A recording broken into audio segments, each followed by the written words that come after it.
Hello everyone, I'm aMayesingGamer and welcome to my first episode of Call of Dragons.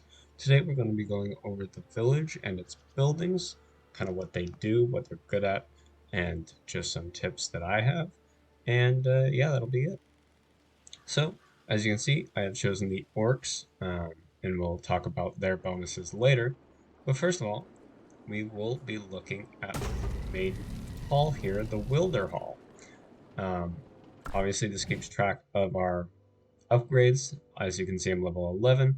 Tells you the requirements. It also shows how many upgrades you need until your new size, and anything else that you need to upgrade in order to actually uh, get the upgrade available.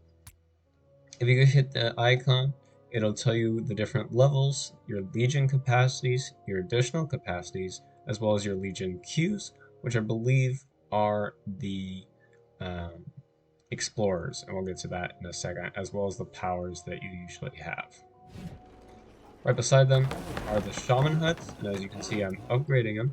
These are in charge of the healing, so their daily free healing is 14,000, the daily resource healing is 9,500, and the power is just that, and that's your total power for them. Over here, this little obelisk thing, whoops, did not mean to move that, is the Augur Stone. This keeps track of all the season related things. So as you can see, we're in season 1. This is all of our progress. I have completed some of them, where some of them have been difficult, such as a giant's lair. And you can just go through, see how many are left, and plan it out.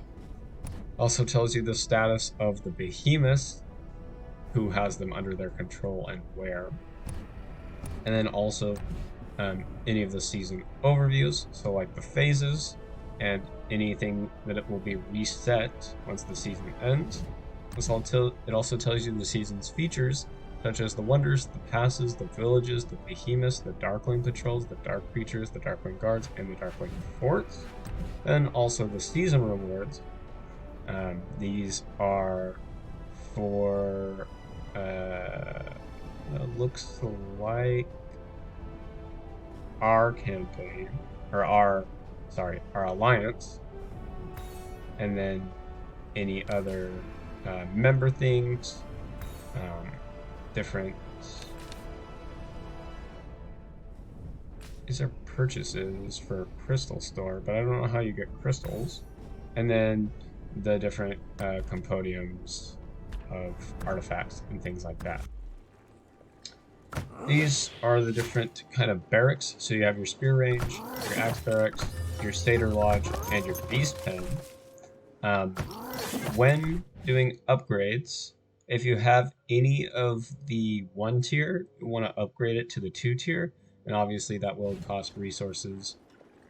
And all the resources are up here in the top right, and I'll be explaining what the best way to get resources are. Obviously, you have your different productions, so mana, wood, uh, ore, and gold, and you can just select these to see the different names of them. This is the notice board. It's another research related one, and we'll get into that in a different episode. Over here is the Goblin Grotto. This keeps tracks of what you are upgrading and how many builders you have, and you can always hire more, but we'll get into that into the next episode with items.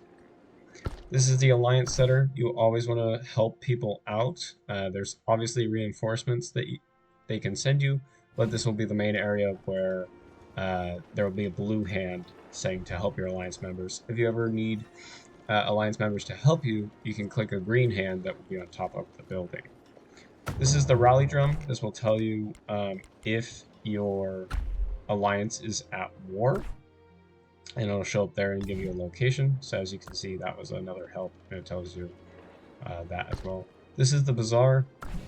This gives you bonuses to different things, such as production, research, and things like that. You get 200 per day to apply to it, and then there's also a store that you can buy from.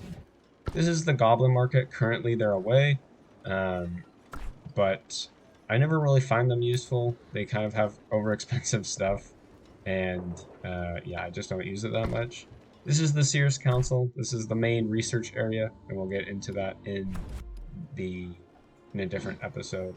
This is the arena. This is where your artifacts will be, and you can look at the probability rates of all of them.